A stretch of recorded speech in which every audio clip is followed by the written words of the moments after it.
Hello दोस्तों, कैसे हैं आप सब। स्वागत है आपका अपने यूट्यूब चैनल लक्ष्यवीर कंपटीशन एकेडमी में। और मैं हूं आपके साथ हर्ष और हमेशा की तरह जुड़ गए हैं फिर से नए करंट अफेयर के साथ। दोस्तों, मुझे पता है आपको करंट अफेयर का बड़ा इंतजार रहा होगा, पर थोड़ा स्वास्थ्य के कारण से और कुछ घरेलू कारणों से अभी हम आपके साथ जुड़ नहीं पाए थे। पर हम वापस से कंटिन्यू करेंगे सारे इंपॉर्टेंट क्वेश्चन के साथ। और सारे के सारे जितने इंपॉर्टेंट क्वेश्चन हैं उनके सारे एस्पेक्ट हैं उनको हम कवर करेंगे। साथ ही साथ उनसे जुड़ा हुआ स्टैटिक पार्ट भी हम कवर करने वाले हैं। तो आप इस क्लास को केवल करंट अफेयर की क्लास ना मान के current affair plus GK GS की क्लास में समझ सकते हैं। ठीक है, तो आइए शुरू करते हैं बिना देर किए आज के हमारे पहले क्वेश्चन के साथ। और आज का हमारा जो पहला क्वेश्चन है वो है कि हाल ही में भारत की पहली उच्च ऊंचाई वन्य जीव सफारी कहाँ स्थापित की गई है। तो जो लोग हमारे दोस्त थोड़ा कॉमन सेंस भी लगाए होंगे तो उनको एक बात ये समझ में आया होगा कि उच्च ऊंचाई पर स्थित वन्य जीव सफारी की बात कर रहा है। ठीक है, और अगर दिमाग लगा रहे होंगे तो एक बात समझ में आ रहा होगा कि सिक्किम भी ऊंचे स्थान पर स्थित है, लद्दाख भी सर ऊंचे स्थान स्थान पर स्थित है, उत्तराखंड का भी स्थान ऊंचा है और हिमाचल प्रदेश तो है ये ऊंचे स्थान पर स्थित। तो अगर इसमें तुक्का भी लगाया जाए तो क्या लगाया जाए। तो चलिए शुरू हो जाइए हमारे तुक्का बीरो। क्या आंसर होगा बताएं। इसका जो सही आंसर होगा वो होगा लद्दाख। क्या होगा? लद्दाख इसका सही आंसर होगा। और लद्दाख के बारे में समझिएगा, ये जो वन्य जीव सफारी शुरू हुई है तो वन्य जीव सफारी में क्या होता है, ध्यान रखिएगा, ऐसा क्षेत्र जहां पर सफर कराया जाए, जहां पर आपको वन के अंदर घुमाया जाए और वन्य जीवों को आप अच्छे से देख सके। लेकिन ये जो वन्यजीव सफारी, यहाँ पे वन्यजीवों को तो आप देखेंगे, साथ ही साथ जो मुख्य फोकस है यहाँ पे, जिस जानवर को मुख्य फोकस पे रखा गया है वो रखा गया है स्नो लेपर्ड को। किसको रखा गया है? स्नो लेपर्ड को। बहुत अच्छा जानवर, बड़ा सुंदर दिखता है, हिम तेंदुआ, जिसे हम स्नो लेपर्ड कहते हैं। उसके लिए ये वन्यजीव सफारी शुरू की गई है। और शुरू कहाँ की गई है? लद्दाख में। कहाँ शुरू की गई है? लद्दाख में। ठीक है दोस्तों, लद्दाख में सर कौन से क्षेत्र में शुरू की गई है? ध्यान रखिएगा, लद्दाख में शुरू की गई है चेनथांग। कहाँ शुरू की गई है? चेनथांग। चेनथांग वन्य जीव अभ्यारण्य में। कहा? चेनथांग वन्य जीव अभ्यारण्य में शुरू की गई है। सर इसके अलावा भी कोई क्षेत्र शामिल है क्या? बिल्कुल, सबसे स्टार मार्क क्षेत्र बता रहा हूं आपको, है ना, ये याद कर लीजिएगा हमेशा के लिए। हेमिस राष्ट्रीय उद्यान। कौन सा? हेमिस राष्ट्रीय उद्यान में इन दोनों स्थानों को मिला के वन्य जीव सफारी को शुरू किया गया है। क्लियर दोस्तों, यहाँ तक कोई दिक्कत तो नहीं है। अब एक बात समझिएगा, यहाँ पे हेमिस राष्ट्रीय उद्यान आ गया है तो पहले हम हेमिस राष्ट्रीय उद्यान के बारे में समझ लेते हैं। ठीक है, बहुत इंपॉर्टेंट है। आप लोग जो दोस्त पहले कभी तैयारी किए होंगे, तो थोड़ा बहुत भी तैयारी से जुड़े रहे होंगे, तो आपको समझ में आ गया होगा कि हेमिस राष्ट्रीय उद्यान महत्वपूर्ण क्यों है, इंपॉर्टेंट क्यों है। ठीक है, तो हेमिस राष्ट्रीय उद्यान के बारे में हम सबसे पहले समझते हैं। देखिए, हेमिस राष्ट्रीय उद्यान की बात करें तो इसकी जो अवस्थिति है, इसकी जो लोकेशन है, तो हेमिस राष्ट्रीय उद्यान की लोकेशन क्या लगी है? इसकी लोकेशन लगी है लद्दाख। क्या लगी है? लद्दाख। ठीक है, आगे बात समझ में। इसका अगर बात करें कि इसकी स्थापना कब की गई, तो इसकी स्थापना की गई 1981 में। कब की गई? 1981 में। सर एक बात बताइए, आप बता रहे थे कुछ बड़ी खास बात है इसमें, क्या खास बात है?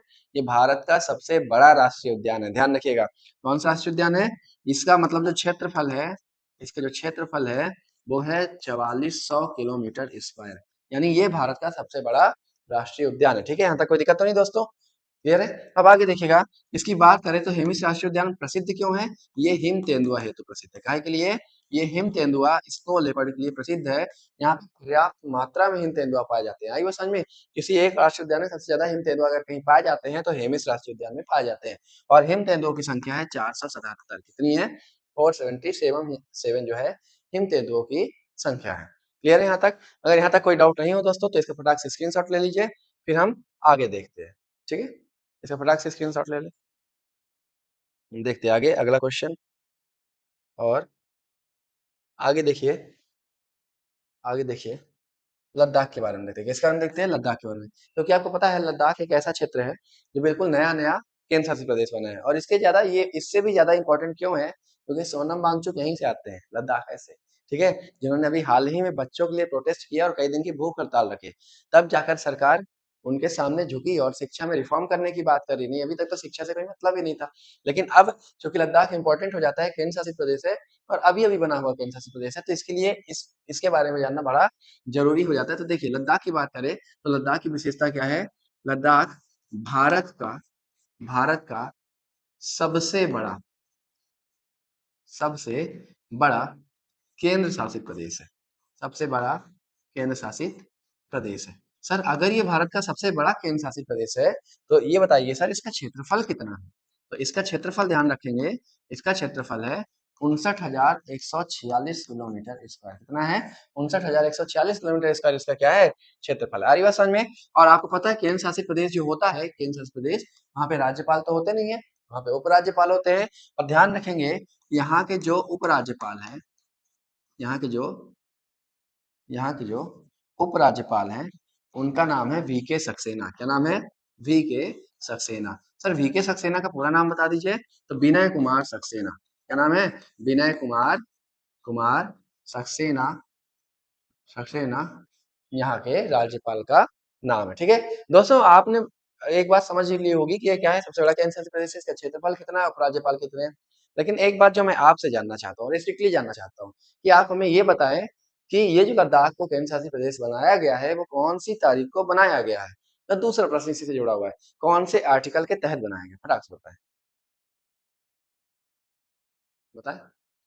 चलिए, बिल्कुल आपने सही बताया होगा। ध्यान रखिएगा, इसको केंद्र शासित प्रदेश बनाया गया है 31 अक्टूबर 2019 को। कब बनाया गया? 31 अक्टूबर 2019 को। आपको पता है जम्मू कश्मीर जो राज्य था उसको दो टुकड़ों में तोड़ा गया, एक बन गया जम्मू कश्मीर और एक बन गया लद्दाख, और दोनों ही केंद्र शासित प्रदेश हैं।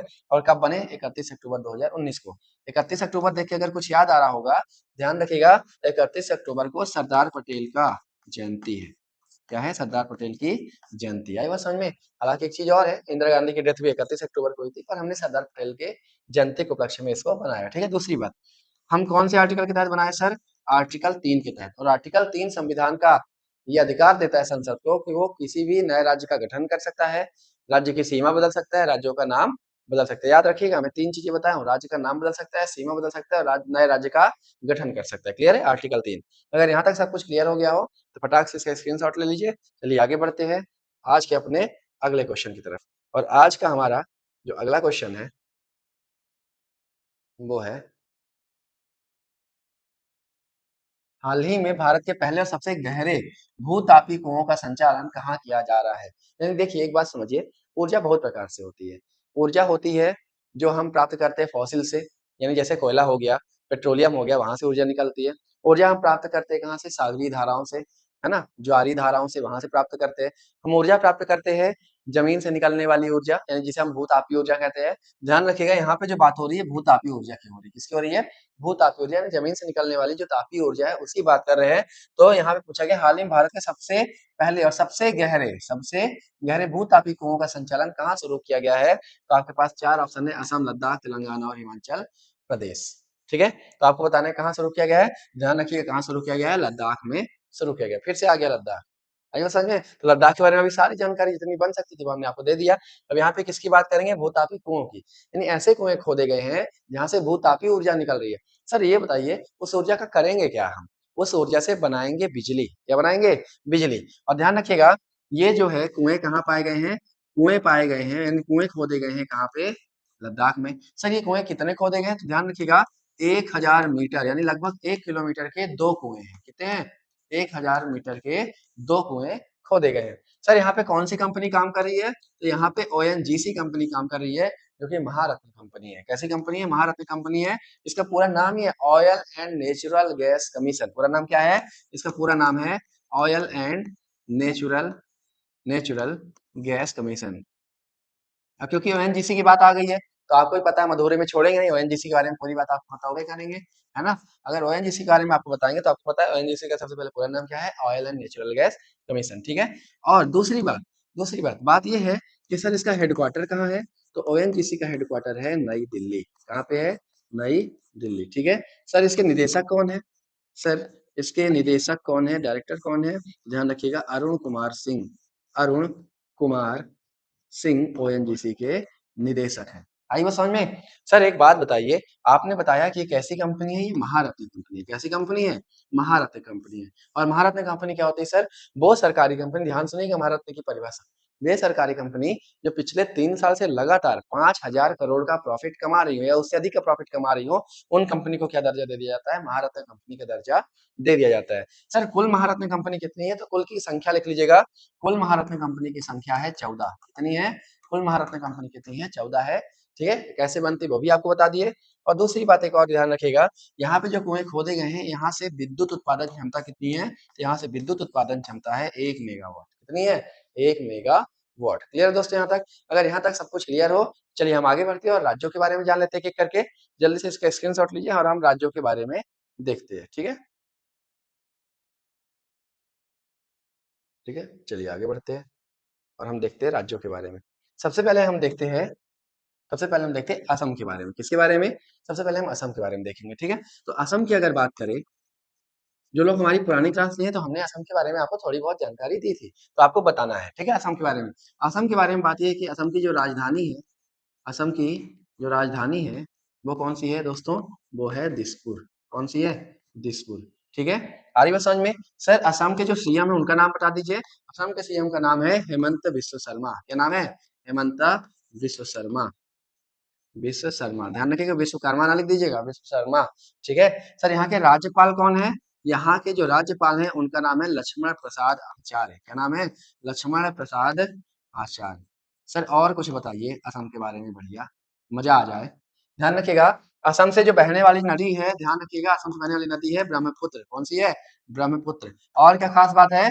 ध्यान रखिए ब्रह्मपुत्र नदी अपने साथ अवसादों को लेके चलती है और जब अवसादों को लेके चलती है तो वो सारे के सारे अवसाद कहाँ जमा करती है? असम में। कहाँ जमा करेगी? असम में। अब समझ गए ना? कंकड़ पत्थर के टुकड़े अवसाद कहलाते हैं, उन सबको कहाँ जमा करेगी? असम में। और असम में इतना अवसाद जमा करी है ब्रह्मपुत्र नदी कि ध्यान रखिएगा नदी में एक द्वीप बन गया है। क्या बन गया है? नदी में एक द्वीप बन गया है जो विश्व का सबसे बड़ा नदी द्वीप है। कौन सा है? विश्व का सबसे बड़ा सबसे बड़ा नदी द्वीप बन गया है नदी द्वीप बन गया है जिसका नाम है माजुली। क्या नाम है? माजुली। तो यहाँ से आपका एक प्रश्न और क्लियर हुआ कि माजुली जो नदी द्वीप है कौन सी नदी पे बना है? ब्रह्मपुत्र नदी पे बना है। और क्या खासियत है माजुली की? ये विश्व का सबसे बड़ा नदी द्वारा बनाया गया द्वीप है। कैसे? किसी तरह नदी द्वारा बनाया गया विश्व का सबसे बड़ा द्वीप है माजुली। ये नो इसको 35वें जिले का दर्जा भी मिला है असम में। क्लियर है दोस्तों यहाँ तक अगर कोई दिक्कत नहीं हो तो फटाक से इसका स्क्रीनशॉट ले लें। फिर हम आगे बढ़ते हैं। देखिए लद्दाख के बारे में तो हम जान चुके हैं, अब हम देखेंगे तेलंगाना के बारे में। लद्दाख के बारे में वही पिछले क्वेश्चन में बताया हूँ। तेलंगाना देखते हैं, ठीक है? आइए देखते हैं तेलंगाना के बारे में। देखिए तेलंगाना की बात की जाए तेलंगाना की बात की जाए तो यहाँ पे एक बात तो आपको पता है कि तेलंगाना एक नया राज्य है। कैसा राज्य है? नया राज्य जो आंध्र प्रदेश से अलग होकर बना है। तो सर ये भी बता दीजिए बना कब है? इसका गठन कब हुआ है? ध्यान रखिएगा तेलंगाना का जो गठन हुआ है वो हुआ है 2 जून 2014 को। कब हुआ है? 2 जून 2014 को तेलंगाना का गठन हुआ है। क्लियर दोस्तों यहाँ तक? फिर बात की जाए सर यहाँ की जो राजधानी है वो क्या है? यहाँ की राजधानी क्या है? तो मुझे लगता है शायद ही इस हिंदुस्तान में कोई ऐसा व्यक्ति हो जो तेलंगाना की राजधानी ना जानता हो। सोच लीजिए कहीं आप में से तो कोई एक नहीं है जो देख रहे हैं। और मुझे पक्का पता है कि आप लोगों में से तो कोई नहीं हो सकता। इतना जागरूक तो आप लोग हैं कि आप हमारा अगर वीडियो लेक्चर देख रहे हैं तो इतनी बार बता भी चुके हैं, कई बार चीजें डिस्कस भी हो जाती हैं कि तेलंगाना की राजधानी क्या है। तो बताएं फटाक से तेलंगाना की राजधानी क्या है? तो ध्यान रखिएगा तेलंगाना की राजधानी है हैदराबाद। क्या है? हैदराबाद। सर हैदराबाद कौन सी नदी के तट पे? एक बार ये प्रश्न मिला था, अब आ ही गया दिमाग में तो हम आपको बता देते हैं। कौन सी नदी के किनारे बसा है? मूसी नदी। कौन सी नदी? मूसी नदी के किनारे बसा हुआ है। सर तेलंगाना के सीएम कौन है? तेलंगाना के सीएम है ए रेवंत रेड्डी। क्या नाम है? ए रेवंत रेड्डी तेलंगाना के सीएम है। और यहाँ के राज्यपाल कौन है? यहाँ के राज्यपाल कौन है? यहाँ के राज्यपाल का नाम है शिव प्रताप शुक्ला। क्या नाम है? शिव प्रताप शुक्ला या शुक्ल। आ रही बात समझे? सर ये नया राज्य बनाया गया है तो क्या आप ये भी बता सकते हैं संविधान के कौन से अनुच्छेद के तहत बनाया गया है? ध्यान रखिएगा तेलंगाना बनाया गया संविधान के आर्टिकल 3 के तहत। ठीक है? कोई दिक्कत तो नहीं दोस्तों, यहाँ तक समझ में आ रहा है? अगर यहाँ तक समझ में आ गया हो तो चलिए आगे बढ़ते हैं। फिर हिमाचल प्रदेश हमारा क्या बिगाड़े है? हिमाचल प्रदेश को भी समझ लेते हैं। देखिए स्क्रीनशॉट लीजिए, हिमाचल प्रदेश देखते हैं। हिमाचल प्रदेश, ठीक है? राजधानी बताइए हिमाचल प्रदेश। हाँ, फिर से बात राजधानी में आ गई। आप देखिएगा, आप हमारे लेक्चर देखते भर रहिए, देखते-देखते आपको सारी राजधानियाँ, सारे राज्यपाल, सारे मुख्यमंत्री सब याद हो जाएँगे, आपको पता नहीं चलेगा और आपके दिमाग में फिट होते चले जा रहे हैं, होते चले जा रहे हैं। जिस समय आपके सामने स्क्रीन पे या ऑफलाइन आपके सामने ऑप्शन होगा, आप फटाक से करेंगे। दिमाग से तेज आपकी कलम चलेगी उस दिन, देखिएगा। राजधानी, राजधानी क्या है हिमाचल प्रदेश की? शिमला। क्या है? शिमला। सर, यहाँ के सीएम कौन है हिमाचल प्रदेश के? हिमाचल प्रदेश के जो सीएम है, उनका नाम है सुखविंदर सिंह सुक्खू। क्या नाम है? नाम कितना प्यारा है ना, सुखविंदर सिंह। सुखविंदर सुखविंदर सिंह। यहीं नहीं रुकते, सुखविंदर सिंह के आगे लिखा है सुक्खू। क्या लिखा है? सुखविंदर सिंह सुक्खू यहाँ के सीएम है। ठीक है सर, यहाँ के राज्यपाल कौन है? राज्यपाल का नाम बताइए। यहाँ के राज्यपाल का नाम है कविंद्र गुप्ता। क्या नाम है? कविंद्र गुप्ता। ठीक है, यहाँ तक कोई डाउट नहीं दोस्तों। अगर आपको हिमाचल प्रदेश क्लियर हो गया हो, तेलंगाना क्लियर हो गया, असम क्लियर हो गया हो, तो लद्दाख के बारे में हमने पिछले स्लाइड पे बता दिया है। तो यहाँ से आपके सारे क्वेश्चन, जितने क्वेश्चन बन सकते थे, एक एक क्वेश्चन बता दिए कि भूतात्विकों का संचालन कौन करता है, ओएनजीसी करती है, हेडक्वार्टर कौन है, उसका वर्तमान में अध्यक्ष कौन है, सारी चीजों से होते हुए हम आगे बढ़ने वाले हैं। जिसका स्क्रीनशॉट ले लें, हम चलते अगले प्रश्न की तरफ। और आज का हमारा जो अगला प्रश्न है वो है वो है हाल ही में सर्वोच्च न्यायालय ने भारत की पहली नाइट सफारी को किस राज्य के कुकरेल आरक्षित वन में मंजूरी दी है? ठीक है, आपको बताना है भारत की पहली नाइट सफारी को बताना है। ठीक है, बिहार में, राजस्थान में, उत्तर प्रदेश में या मध्य प्रदेश में? तो सबसे बड़ी बात यह है कि यहाँ पे जो पूछा है कुकरेल पूछा है। क्या पूछा है? कुकरेल। कुकुरा नहीं पूछा है, कुकरेल पूछा है। ठीक है, ध्यान से पढ़िएगा, कुकरेल है। ठीक है, तो कुकरेल जो सफारी है वो कहाँ पे वो अनुमति दी गई, ध्यान रखिएगा। वो कहाँ का क्षेत्र है? उत्तर प्रदेश का। कहाँ का है? उत्तर प्रदेश का। और उत्तर प्रदेश के बारे में भला आप ना जानते हो, ऐसा हो सकता है? सब जानते हो उत्तर प्रदेश के बारे में। उत्तर प्रदेश के बारे में देखिएगा, उत्तर प्रदेश की जो राजधानी है उसका नाम क्या है? लखनऊ। क्या है? लखनऊ। उत्तर प्रदेश की राजधानी है लखनऊ। यहाँ के सीएम कौन है सर? जो यहाँ के सीएम को नहीं जानता वो किसी को नहीं जानता। योगी आदित्यनाथ। कौन है? योगी आदित्यनाथ। पूरे उत्तर प्रदेश की सूरत बदल दिए, क्राइम प्रदेश से इसको मुक्त करा दिए योगी आदित्यनाथ। हालांकि अभी कुछ गड़बड़ हुआ था, जो एक्सप्रेस वे बना है उसके मामले में, कानपुर लखनऊ एक्सप्रेस वे के मामले में, जहाँ पे नाम भी खराब हुआ काफी ज्यादा, कि गड्ढे पड़ गए थे बहुत जल्दी। पर खैर, उसमें नहीं जाते, वो सब राजनीतिक विषय है। यहाँ की जो राज्यपाल की बात करें, यहाँ पे राज्यपाल कौन है? यहाँ के राज्यपाल का नाम याद रखिएगा, आनंदीबेन पटेल। कौन है? आनंदीबेन पटेल। ठीक है दोस्तों, लखनऊ कौन सी नदी के किनारे है? तो लखनऊ गोमती नदी के किनारे। किस नदी के किनारे है? गोमती नदी के किनारे है। और यहाँ पे एक प्रसिद्ध स्थल है, छोटा इमामबाड़ा और बड़ा इमामबाड़ा। कहाँ पे है? लखनऊ में। कहाँ पे है? छोटा इमामबाड़ा और बड़ा इमामबाड़ा। इसको आप लिख लीजिएगा चाहे। लखनऊ में कौन सा स्थल है? छोटा छोटा इमामबाड़ा। ये आपका पर्यटन स्थल है। ठीक है, और बड़ा इमामबाड़ा। कई बार प्रश्न पूछ लेता है कि छोटा इमामबाड़ा और बड़ा इमामबाड़ा किस जगह पर है? तो लखनऊ में। ठीक है, बन जाएगा यहाँ तक। फिर देखिएगा, अब यहाँ पे बात आ गई सर्वोच्च न्यायालय की। किसकी बात आ गई? सर्वोच्च न्यायालय की। अब सर्वोच्च न्यायालय की बात आ जाए और हम बताए ना चीजों को, ऐसा पॉसिबल है? बिल्कुल पॉसिबल नहीं है। कम से कम कुछ फैक्ट जो सर्वोच्च न्यायालय से संबंधित है, बहुत इंपॉर्टेंट है, उसको हम देख लेते हैं।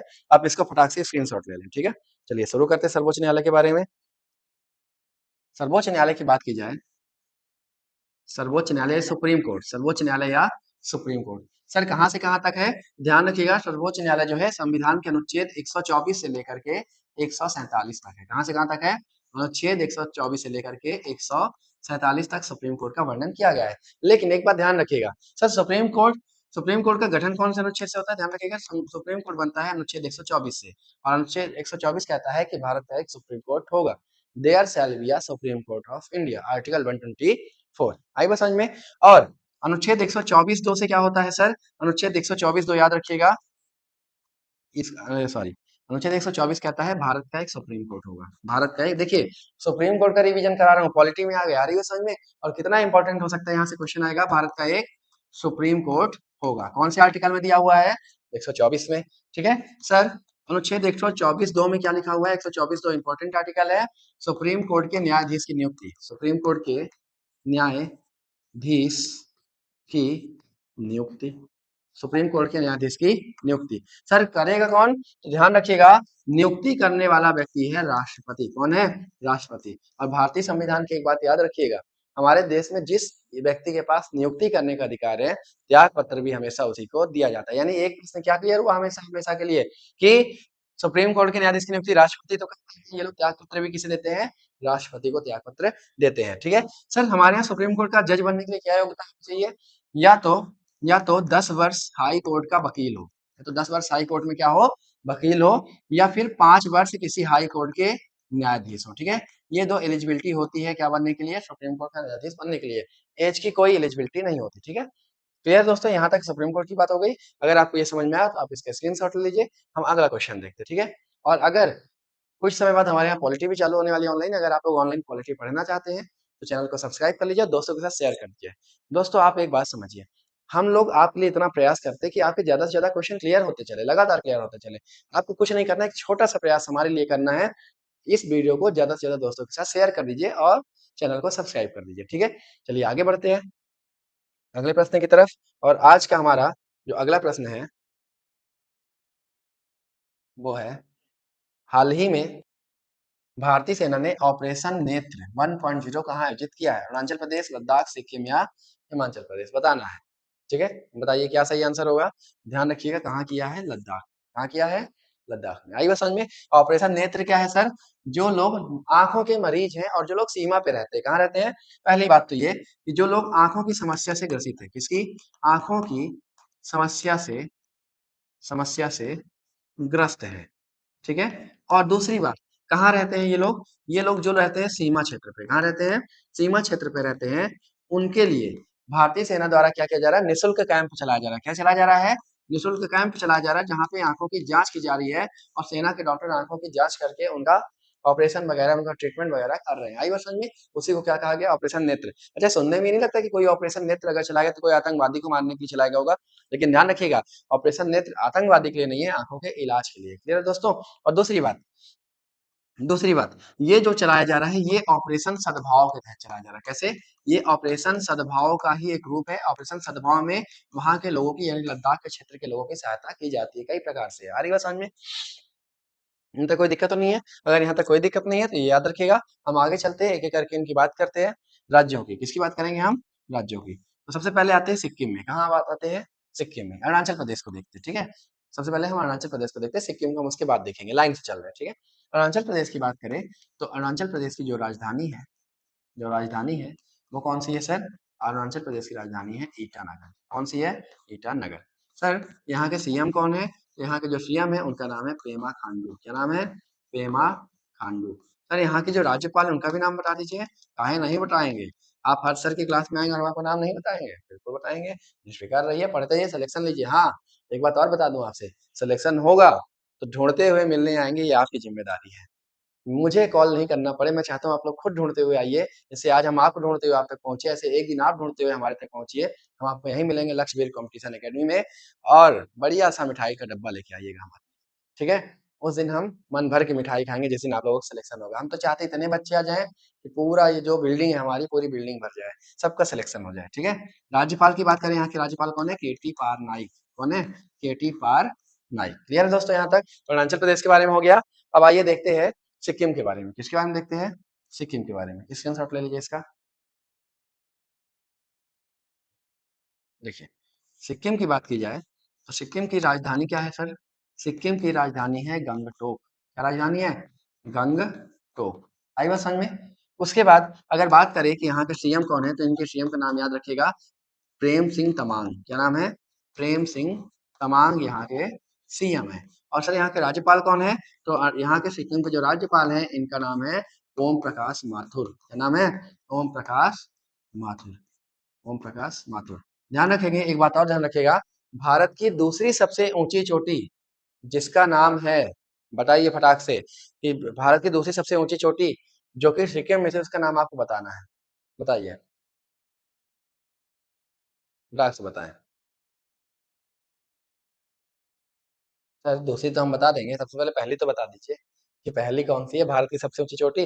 तो सबसे पहले बात करते हैं कि भारत की सबसे ऊंची चोटी कौन सी है। तो ध्यान रखिएगा, भारत की जो सबसे ऊंची चोटी है उसका नाम है केटू, या इसी को कहते हैं गॉडविन आस्टीन। ये कुछ लोग जो पहले से पढ़ रखे होंगे उनको लगेगा कि सर ये केटू है, गॉडविन आस्टीन तो भारत में है ही नहीं, पीओके के क्षेत्र में। क्या पीओके हमारा नहीं है? क्या हम एक नंबर के लिए पूरा पीओके छोड़ देंगे? कभी नहीं छोड़ेंगे। इतने बड़े देशभक्त तो हम ये है कि हम पीओके तो एक ना एक दिन ले ही लेंगे। और जब पीओके हमारा है, अवैध कब्जे को थोड़ी ना पाकिस्तान को हम दे देंगे। तो हमारे भारत की सबसे ऊंची चोटी कौन सी है? केटू या गॉडविन ऑस्टिन है। कौन सी है? गॉडविन ऑस्टिन है, ठीक है? सर ऊंचाई कितनी है इसकी? इसकी 86-11 मीटर ऊंचाई है और ये कहाँ पे है? लद्दाख में। कहाँ है? लद्दाख में। क्लियर दोस्तों? ये भारत की सबसे ऊंची चोटी है। अब बात करते हैं भारत की दूसरी सबसे ऊंची चोटी कौन सी है, ठीक है? देखिए भारत की दूसरी सबसे ऊंची चोटी समझिए कौन सी है, सिक्किम में है। और सर्वोच्च चोटी जो है, भारत की दूसरी सर्वोच्च चोटी, उसका नाम है कंचनजंगा। क्या नाम है? कंचनजंगा। सर कितनी ऊंचाई है? ध्यान रखिएगा, 85-98 मीटर इसकी ऊंचाई है। क्लियर है दोस्तों? यहाँ तक कोई दिक्कत तो नहीं है? ये भारत की दूसरी सर्वोच्च चोटी है और सिक्किम की सर्वोच्च चोटी है, ठीक है? बन जाएगा, यहाँ तक कोई दिक्कत तो नहीं है? चलिए आगे बढ़ते हैं। सर हिमाचल प्रदेश के बारे में तो आप बता दिए हैं, बिल्कुल हम बता ही दिए हैं। अब आपको बताना है हिमाचल प्रदेश की राजधानी वगैरह सब, जल्दी से बताइए, हम आगे बढ़ते हैं। हम हिमाचल प्रदेश के बारे में दोबारा तो नहीं बताने वाले। अब आपको बताना है अगले क्वेश्चन का जवाब। और आज का हमारा जो अगला क्वेश्चन है वो है, अरे ठीक है, आज का हमारा जो अगला क्वेश्चन है वो है, निम्न में से किस राज्य ने सभी प्रशासनिक स्तरों पर भ्रष्टाचार को खत्म करने के लिए प्रोजेक्ट जीरो शुरू किया है? यानी प्रोजेक्ट जीरो जो शुरू किया गया है, ध्यान रखिएगा, प्रोजेक्ट जीरो का संबंध किससे है? प्रशासनिक स्तर पर होने वाले भ्रष्टाचार को खत्म करने से। किससे है? भ्रष्टाचार को खत्म खत्म करने से। ठीक है, आई बात समझ में? तो कई बार आपसे ये ना पूछ के सीधे पूछ लेगा प्रोजेक्ट जीरो का संबंध किससे है। दूसरी बात, प्रोजेक्ट जीरो कौन से राज्य में शुरू किया गया है। तीसरी बात, प्रशासनिक स्तर पर भ्रष्टाचार खत्म करने के लिए कौन सा ये ऑपरेशन चलाया गया, ये कौन सा अभियान चलाया गया है, ध्यान रखिएगा, प्रोजेक्ट जीरो। ठीक है, तो कौन सा राज्य है?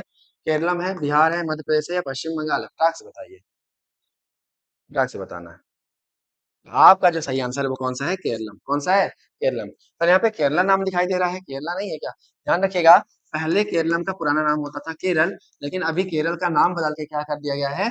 केरलम कर दिया गया। और केरलम ने प्रशासनिक स्तर पर भ्रष्टाचार को रोकने के लिए प्रोजेक्ट जीरो की शुरुआत की है। सर केरल का नाम बदला गया है तो कौन से आर्टिकल से बदला गया होगा? ध्यान रखिएगा, अनुच्छेद 3।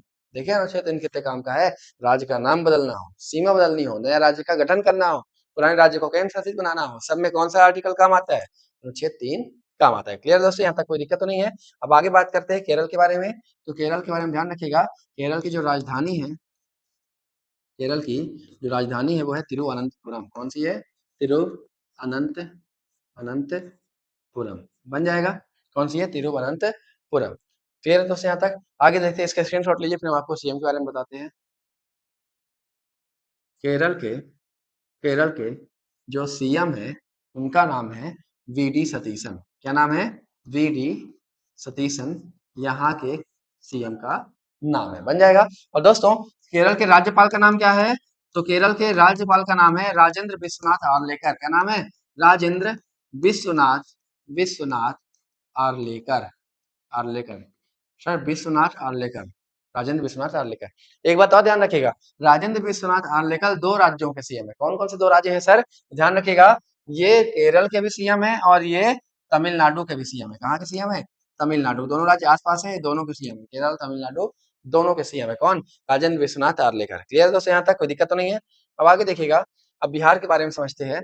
बिहार बिहार बिहार की राजधानी, बिहार की राजधानी है पटना। कौन सी है? बिहार की राजधानी है पटना।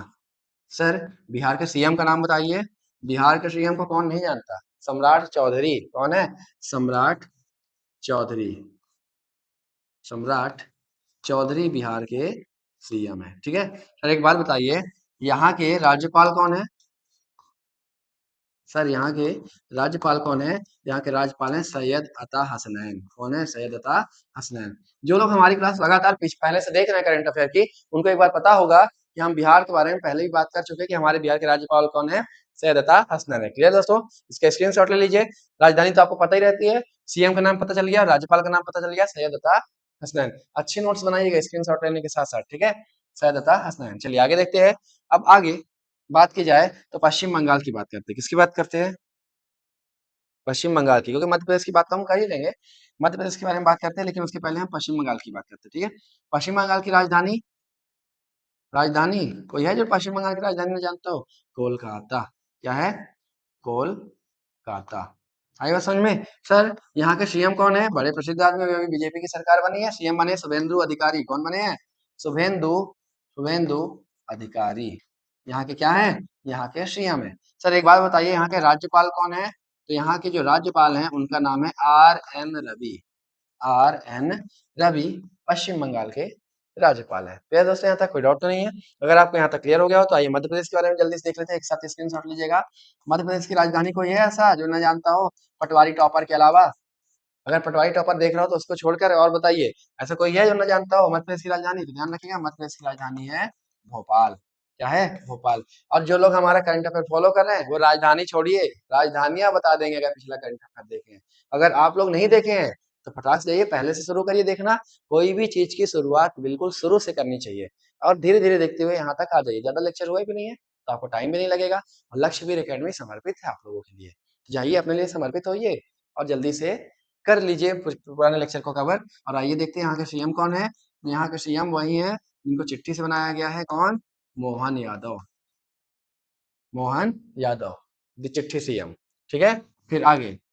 नहीं, मैं ऐसा नहीं बोल रहा हूँ, ऐसा पब्लिक बोलती है। ठीक है, मतलब मुख मेरा है, शब्द पब्लिक के है। ठीक है, यहाँ के राज्यपाल की बात करते हैं। किसकी बात करते हैं?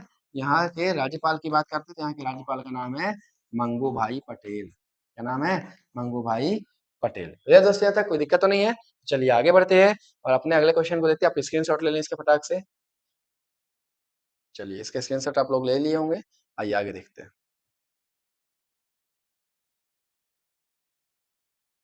हाल ही में पहला हाल ही में भारत का पहला बुजुर्ग देखभाल विभाग डिपार्टमेंट ऑफ एल्डरली केयर बनाने का निर्णय किस राज्य सरकार ने लिया है, आपको बताना है।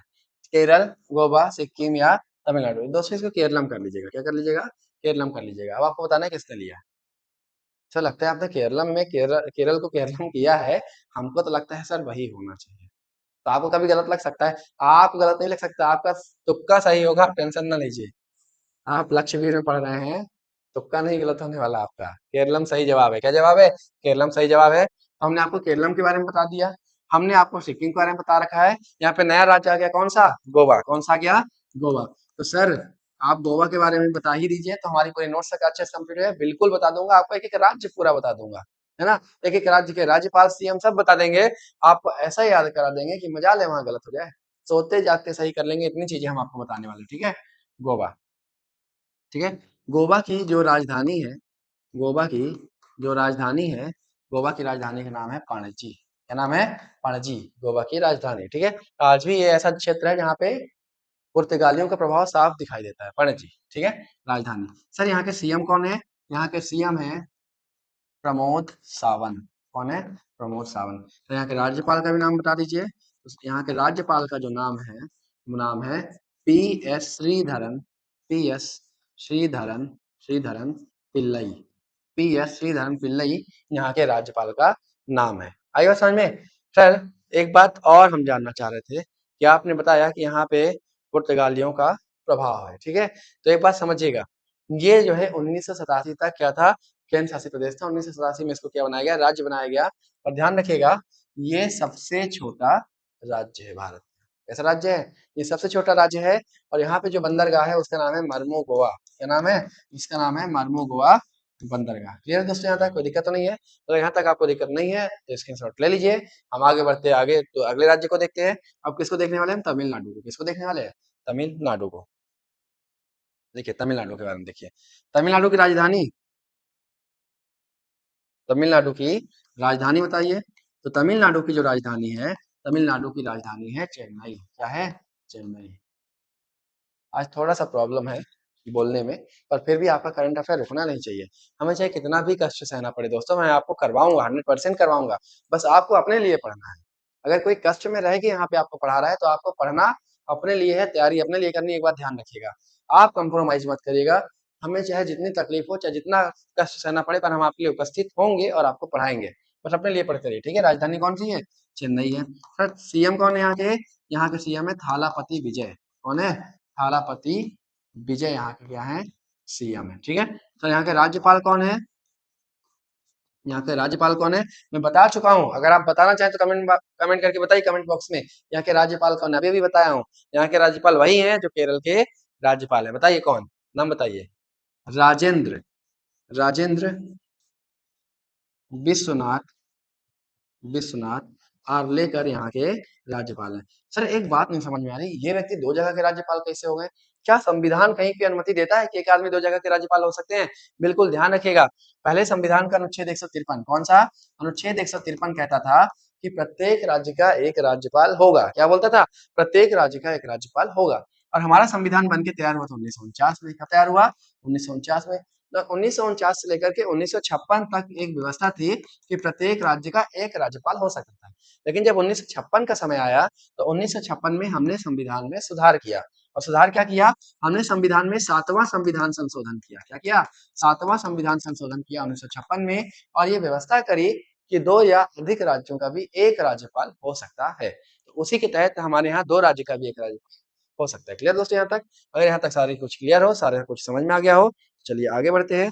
इसका फटाक से आप लोग स्क्रीनशॉट ले लीजिए, बैक करके स्क्रीनशॉट ले लीजिए, ठीक है? देखिए आज के हम अपने अगले क्वेश्चन को देखते हैं। आज का हमारा जो अगला क्वेश्चन है, वो है हाल ही में मुख्यमंत्री यार्न बैंक योजना किस राज्य सरकार ने शुरू की है? तो सबसे पहले सब कुछ तो ठीक है, आप यार्न का मतलब बताइए। यार्न का मतलब होता है धागा। क्या होता है? धागा। जैसे क्या होता है, हथकरघा वाले बहुत सारे लोग होते हैं, कर्मचारी होते हैं, या फिर बहुत सारे जो आर्टिस्ट होते हैं, जो हाथ से बनाते हैं, बहुत सारी चीजें बुनते हैं, उनके लिए ये यार्न बैंक शुरू किया गया है। कौन सी सरकार द्वारा शुरू किया गया ये आपको बताना है। कौन सी सरकार है? नागालैंड, असम, मणिपुर, मेघालय? फटाक से बताइए। तो आपने बिल्कुल सही जवाब दिया है, वो क्या है? नागालैंड। क्या है? नागालैंड। चलिए नागालैंड के बारे में जानते हैं। नागालैंड के बारे में क्या है? तो नागालैंड की राजधानी को कमेंट बॉक्स में कमेंट करके बताइए, नागालैंड की राजधानी क्या है? फटाक से बताइए, बिल्कुल जल्दी से बताना है नागालैंड की राजधानी क्या है। बिल्कुल लेट होने नहीं चाहिए, दिमाग में जोर डालिए। और जब तक याद ना आए वीडियो को पॉज कर दीजिए, याद आएगा तभी आप कमेंट बॉक्स में कमेंट करिएगा। जल्दी से बताइए। नागालैंड की राजधानी है कोहिमा। क्या है? कोहिमा यहाँ की राजधानी। यहाँ के सीएम कौन है सर? यहाँ के सीएम है नेफ्यू रियो। कौन है? नेफ्यू रियो यहाँ के सीएम है। तो यहाँ के राज्यपाल का भी नाम बता दीजिए। काहे नहीं बता देंगे? यहाँ के जो राज्यपाल हैं उनका नाम ध्यान रखिएगा। इनका नाम है नंद किशोर यादव। क्या नाम है? नंद किशोर यादव यहाँ के राज्यपाल का नाम है। सर याद कैसे होगा? परेशान नहीं होना है। ना से नागालैंड, ना से नेफ्यू रियो, ना से नंद किशोर। सब कुछ क्लियर है। राजधानी तो सबको पता ही होती है। ना से नागालैंड, ना से नेफ्यू रियो और ना से नंद किशोर। बन जाएगा। तो ये है नागालैंड की कहानी। ठीक है। अब आइए, यहाँ पे जो छोटा है वो क्या छोटा है? मेघालय। क्या छोटा है? मेघालय। मेघालय के बारे में समझिए, फिर मणिपुर के बारे में समझते हैं। ठीक है। तो पहले मणिपुर के बारे में समझ लेते हैं। अगर मणिपुर बीच में आ गया है, हम कहे ना मणिपुर के बारे में समझ लें, तो मणिपुर के बारे में याद रखिएगा। मणिपुर के बारे में याद रखिएगा। मणिपुर की जो राजधानी है, क्या है? मणिपुर की जो राजधानी है उसका नाम है इम्फाल। क्या नाम है? मणिपुर की राजधानी का नाम है दोस्तों इम्फाल। ठीक है। ठीक है। और फिर यहाँ के सीएम है, यहाँ के जो सीएम है उनका नाम है युमनाम खेमचंद। क्या नाम है? युमनाम। ऐसा लगता है यमराज जैसा नाम है कुछ, यमनाम। यमनाम नहीं है, युमनाम है। क्या नाम है? युमनाम खेमचंद। युमनाम खेम युमनाम खेम चंद यहाँ के सीएम का नाम है। ठीक है। सर यहाँ के राज्यपाल कौन है? यहाँ के राज्यपाल कौन है? ध्यान रखेंगे, यहाँ के जो राज्यपाल है उनका नाम है अजय कुमार भल्ला। क्या नाम है? अजय कुमार कुमार भल्ला यहाँ के राज्यपाल है। ठीक है। बन जाएगा दोस्तों, यहाँ तक कोई दिक्कत तो नहीं है। चलिए आगे बढ़ते हैं और देखते हैं मेघालय के बारे में। मेघालय की बात की जाए, इसको स्क्रीनशॉट ले लीजिए, फिर मैं लिखता हूँ। ठीक है। मेघालय की अगर बात की जाए, मेघालय की बात की जाए तो राजधानी क्या है मेघालय की? राजधानी क्या है मेघालय की? मेघालय की राजधानी है शिलोंग। क्या है? शिलोंग। शिलोंग। ठीक है। सर यहाँ के सीएम का नाम बताइए। यहाँ के सीएम का नाम है कॉनरेड संगमा। क्या नाम है? कॉनरॉड कॉनरॉड संगमा यहाँ के सीएम है। ठीक है। सर राज्यपाल कौन है मेघालय के? तो राज्यपाल का नाम है सी एच विजय शंकर। माफ करिएगा, सी ए लिख गया। सी एच नाम है, क्या नाम है? सी एच विजय शंकर यहाँ के राज्यपाल का नाम है। क्लियर दोस्तों? तो हम इसके बारे में भी जान लिए। चलिए आगे बढ़ते हैं अगले क्वेश्चन की तरफ। और आज का हमारा जो अगला क्वेश्चन है, आज का हमारा जो अगला क्वेश्चन है वो है हाल ही में पवित्र त्योहार टेंडोंग लो रमफाट। क्या नाम है? बहुत बढ़िया, बहुत शानदार नाम। क्या नाम है? टेंडोंग लो रमफाट। ठीक है। ये जो रमफाट त्योहार है टेंडोंग, ये कहाँ मनाया गया और किसके द्वारा मनाया गया, आपको ये बताना है। ठीक है। अरे हाँ, चलिए वहां मनाया गया और किसके द्वारा मनाया गया ये आपको बताना है। बताइए कौन मनाया है? तो ये मनाया गया है सिक्किम राज्य में। कौन से राज्य में? सिक्किम राज्य में मनाया गया है टेंडोंग लो रमफाट त्योहार। ठीक है। अब बात करते हैं इसके बारे में, थोड़ा सा जान ही लेते हैं। अब यहाँ पे बात की जाएगी कि सर ये त्योहार जो है, पहले त्योहार के बारे में जानते हैं। किसके बारे में जानते हैं? त्योहार के बारे में जान लेते हैं। ठीक है। त्योहार के बारे में, त्योहार जो है तो कौन सा समुदाय मनाया है? सर इस त्योहार को कौन सा समुदाय मनाता है? ध्यान रखिएगा, लेप्चा समुदाय। कौन सा? लेप्चा समुदाय। और लेप्चा सही सही लिखिएगा, लुच्चा ना लिख दीजिएगा कि ढूंढने लगे वहां आदिवासी आप। लुच्चा लिखे घूम रहा है, ठीक है। आई बात समझ में आता है, किसी से कह दीजिएगा लुच्चा। लेपचा मनाते, कौन आते हैं, लेपचा मनाते हैं। आई बात समझ में। और दूसरी बात, यहाँ पे पूजा किसकी की जाती है, तो माउंट टेडोंग की, काहे की, माउंट टेडोंग की यहाँ पर पूजा की जाती है। इसकी थीम क्या होती है, यानी प्रकृति पूजा की। कैसा है, अब देखिए माउंट की पूजा कर, की पूजा करेंगे, मतलब ये प्रकृति पूजक है। आई बात समझ में, कोई दिक्कत तो नहीं दोस्तों, यहाँ तक क्लियर है। चलिए आगे बढ़ते हैं अगले क्वेश्चन की तरफ। और आज का हमारा जो अगला क्वेश्चन है, ज्यादा ऊपर हो गया, ठीक है। आज का हमारा जो अगला क्वेश्चन है वो है हल्का सा ये, ठीक है, पढ़िए इसको। हाल ही में किस राज्य ने 1 जून 2026 से आनंद विवाह अधिनियम 1909 लागू करने की घोषणा की है? पंजाब, हरियाणा, हिमाचल प्रदेश या सिक्किम? बताइए कौन सा राज्य है? पंजाब, हरियाणा, हिमाचल प्रदेश या सिक्किम? तो ध्यान रखिएगा, सिक्किम वो राज्य है जिसने आनंद विवाह अधिनियम 1909 लागू किया है। सर एक बात बताइए, आनंद विवाह में कैसा आनंद के साथ विवाह होता है एकदम? नहीं, आनंद के साथ विवाह नहीं होता है। आनंद विवाह अधिनियम जिस जात के लिए बनाया गया था वो कम्युनिटी है सिख। जिस कम्युनिटी के लिए बनाया गया था वो कौन सी कम्युनिटी है? सिख कम्युनिटी है। और सिख कम्युनिटी के विवाह को, जो उनका सामुदायिक विवाह होता है, जो उनका विवाह मान्यता होती है, उसको मान्यता देने के लिए कौन सा नियम लागू किया गया, अधिनियम लागू किया गया? आनंद विवाह अधिनियम 1909 लागू किया गया। कहाँ पे? सिक्किम में। अब एक बात ध्यान रखिएगा, सर ये केवल सिक्किम में लागू है क्या? नहीं, ये कई राज्यों में लागू है। ये वे राज्य जहाँ जहाँ आनंद विवाह अधिनियम लागू है। आनंद विवाह अधिनियम लागू है, वो राज्य ध्यान रखिएगा। वे राज्य कौन कौन से हैं? तो वे राज्य हैं पंजाब, क्योंकि पंजाब एक सिख प्रदेश है। आ रही है समझ में। वो राज्य है हरियाणा, कौन सा है? हरियाणा। वे राज्य है दिल्ली। वे राज्य है जम्मू एंड कश्मीर, ठीक है। वे राज्य है जम्मू एंड कश्मीर। बन जाएगा दोस्तों, यहाँ तक कोई दिक्कत तो नहीं है, तो ध्यान रखिएगा, ठीक है। अब आगे देखते हैं, और सबसे पहले देखते हैं पंजाब और हरियाणा के बारे में। इसका स्क्रीनशॉट ले लीजिए, फटाक से स्क्रीनशॉट ले लें। फिर हम आगे देखते हैं पंजाब और हरियाणा राज्य के बारे में, क्योंकि हमने आपको बोला है कि हम आपको सब कुछ कवर करा देंगे। कम से कम राज्य की एक जानकारी तो आपको दे ही दे, ठीक है। देखिए, सबसे पहले पंजाब देखते हैं। तो पंजाब की राजधानी क्या है सर? पंजाब की राजधानी क्या है? जल्दी से बताइए, पंजाब की राजधानी क्या है? पंजाब की राजधानी है चंडीगढ़। कौन सी है? भारत की पहली वेल ऑर्गेनाइज सिटी कौन सी है? चंडीगढ़। इसे ग्रीन सिटी भी बोलते हैं चंडीगढ़ को, ठीक है। लॉ कॉर्बूसिया ने इसको बसाया था चंडीगढ़ को, ठीक है। फिर उसके बाद बात करें तो यहाँ के सीएम कौन है सर? पंजाब के यहाँ के सीएम बड़े चर्चा में रहे हैं। कुछ लोग कहते हैं कि एक बार दारू पी के चले गए थे वहां विधानसभा में, ऐसे ऐसे सीएम है, समझ रहे हैं। अब पता नहीं कितनी सच्चाई इस बात में, लेकिन कई आरोप बहुत खतरनाक लगा था, उन्होंने रिप्लाई भी दिया था, पर मुझे नहीं जानकारी है क्या हो गया। अब चले भी गए होंगे, नेता ना पार्टी है, कौन सा उनको फर्क पड़ना है कोई, ठीक है। सीएम कौन थे यहाँ से? भगवंत मान। कौन है? भगवंत मान यहाँ के सीएम है। सर यहाँ के राज्यपाल कौन है? तो यहाँ के राज्यपाल है गुलाब चंद कटारिया। कौन है? गुलाब गुलाब चंद चंद कटारिया यहाँ के सीएम है। माफ करिएगा, राज्यपाल है। गुलाब चंद कटारिया यहाँ के राज्यपाल है। हरियाणा की बात करें, सर हरियाणा की राजधानी क्या है? तो हरियाणा की जो राजधानी है, जल्दी बताइए क्या है? हरियाणा की राजधानी है चंडीगढ़। क्या है? चंडीगढ़, ठीक है। सर यहाँ के सीएम कौन है? यहाँ के सीएम है नायब सिंह सैनी। कौन है? नायब सिंह सैनी। नायब सिंह सैनी यहाँ के सीएम है, नायब सिंह सैनी। इसे शायद कायदे से लिख लीजिएगा, नायब सिंह सैनी यहाँ के सीएम है। सर यहाँ के राज्यपाल कौन है हरियाणा के? हरियाणा के राज्यपाल का नाम याद रखिएगा, हरियाणा के राज्यपाल हैं असीम घोष। कौन है? असीम घोष। तो ये दोस्तों, तो आपको पंजाब की पूरी जानकारी होगी, आपको हरियाणा की पूरी जानकारी हो गई। इसके स्क्रीनशॉट ले लें, फिर हम बढ़ते हैं अगले प्रश्न की तरफ। और आज का हमारा जो अगला प्रश्न है वो है, हाल ही में किस राज्य को देश का पहला पूर्णतः पेपरलेस न्यायपालिका राज्य घोषित किया गया है? बताइए किसको घोषित किया गया है? हिमाचल प्रदेश, सिक्किम, उत्तराखंड या गोवा? हमारा जो सही आंसर है वो क्या है? सिक्किम। ध्यान रखिएगा, पर्यावरण को नुकसान पहुंचाए बिना, कागज के मतलब कागज का उपयोग किए बिना पूरी तरीके से पेपरलेस टेक्नोलॉजी पे आधारित है हमारा कौन सी न्यायपालिका? सिक्किम का क्षेत्र है। आ रही है समझ में। तो सिक्किम वो राज्य बना है जिसने ऐसा किया है, बन जाएगा, ई कोड लागू किया है। अब उसके बाद, अब यहाँ पे देखिए, हिमाचल प्रदेश के बारे में हम पूरी बातें देख चुके हैं, गोवा के बारे में देख चुके हैं। नया राज्य कौन सा आ गया? उत्तराखंड। कौन सा आ गया? उत्तराखंड। तो उत्तराखंड के बारे में देखते चीजें, बाकी तो आपको सारा कॉन्सेप्ट क्लियर है। अब आपको मजा आ रहा होगा, सर सारी जानकारी होगी, हमको पता नहीं चला, सारे राज्य की जानकारी लगभग लगभग हो गई। बिल्कुल हो जाएगी, आप बने रहिए, सिलेक्शन भी हो जाएगा और आपको पता नहीं चलने वाला। तो आइए देखते हैं उत्तराखंड के बारे में। तो उत्तराखंड की जो राजधानी है उस राजधानी का नाम है देहरादून। क्या नाम है? देहरादून।